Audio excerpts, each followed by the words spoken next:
everyone. Today we have a special guest here with us, Khaled Felimban, SVP Commercial and Development Advisory Board member at MENA FHSS. Khaled has an expressive track record, and today we are here to dive into his thoughts on leadership, problem solving in complex environments, and also adapting to global standards locally, especially in the healthcare sector.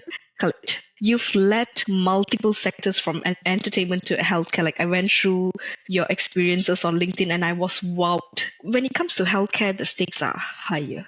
It's life. So how do you motivate teams during crisis management situations or certain outbreaks? Like how do you manage that? Because it must be different from hospitality. Well, see, the key word is in healthcare is a complex and dynamic environment. So the key word is being vigilant and being very nimble in your decision making. And to have quality decision, you need to have the analytic skill on complex problem solving. In the intricate and the tapestry and labyrinth healthcare biosphere, the challenges grew from the complexity of patient care, clinical and administrative complexity. The need and the challenges for innovation demand is high. So every team member have to be innovated properly, lead by example, being transparent and communicate the goal and the plans clearly to your team member.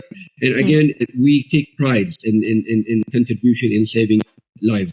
So again, it's non-linear because typically a normal problem of buy or sell or getting an instrument being lost in a surgical room or having a problem with one of the equipment have a linear process of getting solved. So that's a common problem with a goal setting expectation and result. But a complex problem is ill-defined, a solution ill-defined criteria.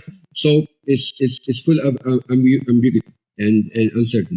Was it hard in the beginning when you don't know any of the medical terms? Was the transition easy for you from a different industry to healthcare? The technical part and the administrative and management part. So I hold two professions, 2 degrees. First of all, was in healthcare management, and a sub-specialty in advanced medical sterilization and surgical instrumentation. So that was the technical part. As soon as you get the technical part done, you transfer to a more promotional or more higher degree in the organization hierarchy, where I was the head or supervisor or the technologist head for the department. Then I moved to clinical education and training. So I was the senior application consultant for one of the major companies, which I help transfer institutional knowledge and knowledge transfer from the top leading educational organization to the healthcare professionals in the healthcare industry, that will be government hospital and private hospital. So I got my part of clinical education and training and coaching as well as we speak. I see. All right. Building on your leadership experience, like whatever you've said, let's talk about adapting global standards. It is important to follow healthcare standards, but there are also local needs that we can't ignore. How do you strike the balance between maintaining global practices while adapting to local healthcare contexts, especially in the MENA region? Well, so they're saying sometimes culture eats strategy for breakfast. Culture is something that we must live with, must adapt to. But again, in the same context, we need to be clear and be very should I put it, disciplined in implementing international standards and goals. Again, there should not be any contradiction between standard international standard goals and implementation from the local culture. They should add to the local culture and improve it. Again, there's some resistance in some changes, but again, the biggest improvement in any organization improvement.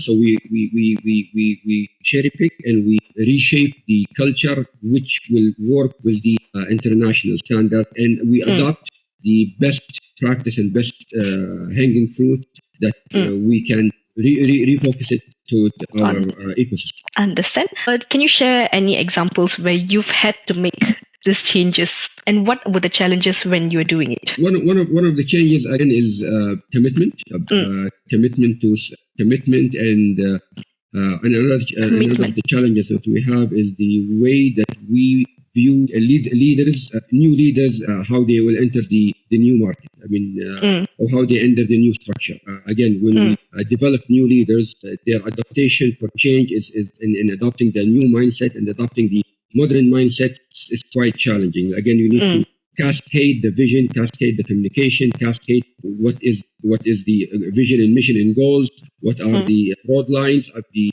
organization, of the profession, and again how to implement those seeds into them and let them adopt and believe in it. Again, the question and the idea here is how you sell your vision and how to build and manage the expectation. Again, we put high expectation, and then one of the challenges to meet those high expectations for us to give the proper outcome of having the competency, high value, and quality deliverables in shapes in the healthcare profession.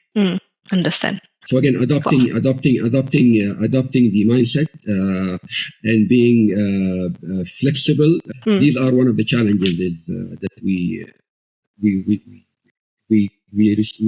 faced and we overachieved. Understand. I mean, if I would say that's a common problem when it comes to mindset, and not only in healthcare sector. Like you get this anywhere you go.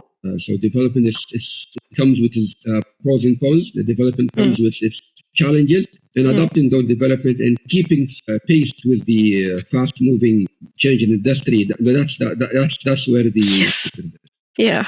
Understand. So not only you have to manage the people's mindset, but at the same time you have to keep up with the ever-changing industry and manage expectation of internal and external. Again, manage expectation of the environment, manage expectation of the patient, of the health worker, of management, of stakeholders. And that's really the challenge.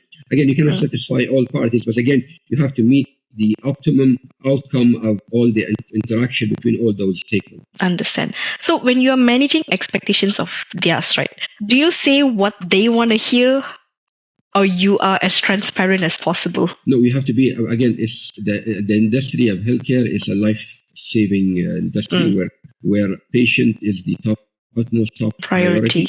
So we have to be extremely transparent. We have to be very vocal in our communication in our goal that you want to achieve. It's very important that not only we communicate it, you have to use the right channel, the right message, and we need to make sure that it resonates and they get adopted and get observed by our team. Do you have an example for us where you swoop in and you manage their expectations, like an example where this happened and then you did that? So one of the areas when we were giving some trainings, they were having some geographical problem with electricity, and we were expecting that if an incident happened, that where you have to re-sterilize some items, they have to follow certain procedures, and they should not be. You see, the problem in any healthcare or any processes, when you do shortcuts, and shortcuts happen, that will put a risk factor. Yeah. So, we were very clear that the process, the linear process, should follow the current steps that we communicated properly. But again, there were some shortcuts been done in a way that they thought that it should be done better, and that was their personal, as they say, interventions, we'll say. But again, we came in and we told them the severity of that, having that, not following the sequence of the processes, and what will be the outcome. Although they thought that they were doing good and they're saving time, but again, that will be capitalized. That will be not capitalizing on the potential outcome, which is having the quality product at the end. So again, people getting creative in their solution, handling the solution of the problem, and not following the right sequence of solving the problem. Sometimes defies the goal of expectation in solving the right problem. Again, enduring complexity of any uncertainty, people become creative and they use intuition. But again, we're in the world of systems where intuition and experience does work. But again, without a system, without a methodology, without following the right mindset and design thinking and systematic thinking, will not have the right outcome, and again that will lead a risk for a patient. I understand. That's a valid point. By the way, I'm looking forward to the lecture because one of the things that I take pride in, that I help leaders overcome complex problems, that's in a healthcare setting or any business setting. And the problem is that then saying the big obstacle for any discovery is or solution is not ignorance, but is the illusion of knowledge. Sometimes we think we know, but again we are misleading by our information that we have, and that's build a paradox of getting into the right place that we want to be. I do agree with that, and I don't think it's only happening in healthcare. It's like any industry you go, this is the common problem that we are all facing. Yes, but again, in healthcare, it becomes amplified again to the complexity. Understand. Let's talk about tools then.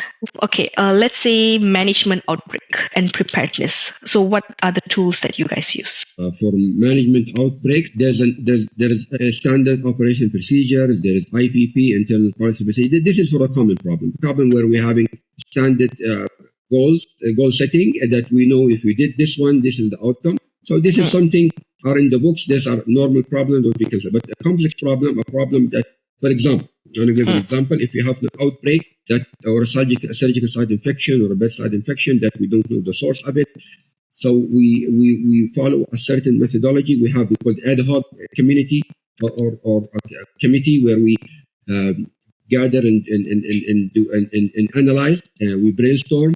We gather information. We don't attack the symptoms. We attack the root cause of the problem, and we are very flexible. We use empathy. We do scanning. We gather more information, and there is, because see, it's an ill-defined problem, so we don't know where we're going to land.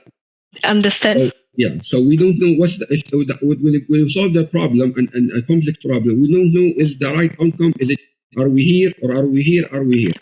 So we use quality information, quality of data, and we gather team members' input. We use benchmarking from other countries, other industries as well. We try to be very flexible and agile and with information. And we use the design thinking methodology where we ideate a solution, then we put multiple solutions, then we analyze multiple solutions. Again, we don't like to focus on one quality solution and other lower quality, but we have to have multiple of good solutions. Then where we can filter them and analyze and find the right one where it can fit the problem itself, rather than it be an outbreak. Because again, if in case of outbreak, and this is more in public health, we go back to the user to analyze the psychographic of the user. So we trace the user, for example, was it from an outbreak from a restaurant? What was the pattern there? We do undefined pattern. What was the user behavior? Where they eat, for example, if there's a food poisoning, or for example, there was an infection in a certain school. So we follow the pattern, we analyze data, and again, we make sure that the data we're collecting is clear. We analyze it in a proper way, and then we use chart, we use the fishbone diagram, we use lots of analysis tool to get clear information. Understand. Wow. Okay. Before we wrap up, do you have anything you want to add on, like any one-liner or two for the people that will see this? Do you have anything to add on to them? Always have any a dream. Advice? Yes. Yeah. Always have a dream. Always dream high. There is nothing called impossible, and always be the Tom Cruise in your life. Mission Impossible. Life without difficulty is not life. The fun is in the challenge. Always keep your spirit high and never be sad, because nothing is worth it. Because again, we are in this life to achieve, and there's different level of achievement. Always reward yourself. Always celebrate your achievement, and always give back to the community and give back to the people who are around. Yeah, that's good to hear. To everyone who's listening, if you're interested and you want to hear more from Khaled, please join us at the conference that's taking place on 4th and 5th December. Thank you once again, Khaled. Thank you for tuning in. Thank you.